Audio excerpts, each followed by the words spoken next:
අපේ ජීවිත කාලයේදී අපි තීරණ ගනිද්දී අපි බොහෝ දුරට සැලකිලිමත් විය යුතුයි. මං ඇයි අද ඔබට එහෙම කියන්නේ? මම ඔබට එහෙම කියන්නේ අපි ගන්න තීරණ තමයි අපේ ජීවිතයේ අනාගතය තීරණය කරන්නේ. ඉතින් අපි තීරණ ගනිද්දී අපි හොඳින් හිතලා මතලා තීරණ ගත යුතුයි. එහෙත් යම් අවස්ථාවන් එනවා. අපිට හිතන්නටවත් කාලයක් නැති වෙන ෂණික තීරණ ගත යුතුයි. එවැනි අවස්ථාවන් වලදී අපි ගන්න තීරණ අපේ ජීවිතයේ ඉදිරියට බලපාන බව ඔබ හොඳට හිතන්නට ඕනේ. අපි ගන්න තීරණ අපිම ගත යුතුයි.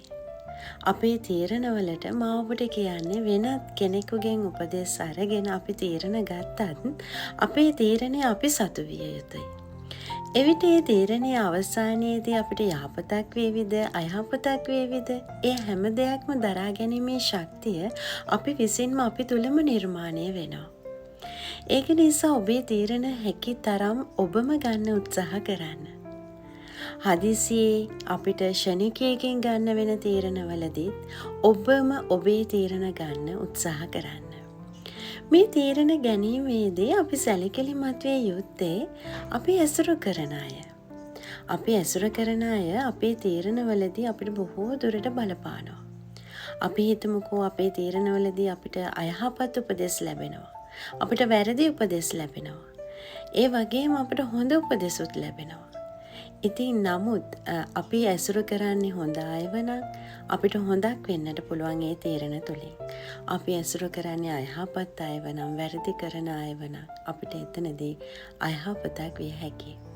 අපි උදාහරණයක් විදිහට ගත්තොත් අපි හොඳ මිතුරු කැලක් ආශ්‍රය කරනවා.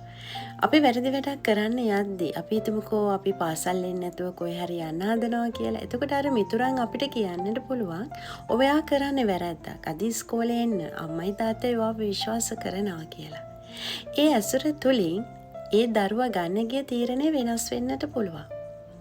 ඔහු නැවතත් පාසල් යන්න පුළුවන්. ඒත් ඔබ ඇසුරු කරන්නේ අයහපත් මිතුරන් වනම් ඔවුන් ඔබට උදව් කරන්නට පුළුවන් වැරදි වැඩ කරන්න. වැරදි දේවල් කරන්න. එතකොට ඔබ ඒ ගන්න තීරණ ඔබට උදා කරන්නේ අයහපතක් නේද? ඒක නිසා අපේ තීරණවලට බොහෝ දුරට ඍජුවම බලපාන සාධකයක් තමයි අපි ඇසුරු කරන පුද්ගලයන්. ඉතින් හැකි තරම් යහපත් අයව ඇසුරු කරන්න පුරුදු වෙන්න. යහපත් අයව ඇසුරු කරන්න.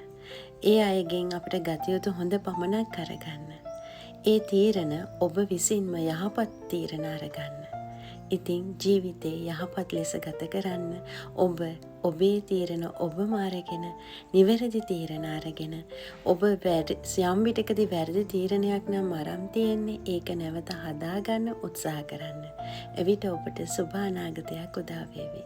ඉතින් අදට ගිහින් එන්න. ඔබ සියලු දෙනාටම සුබ දවසක් වේවා. අයුබෝවන්.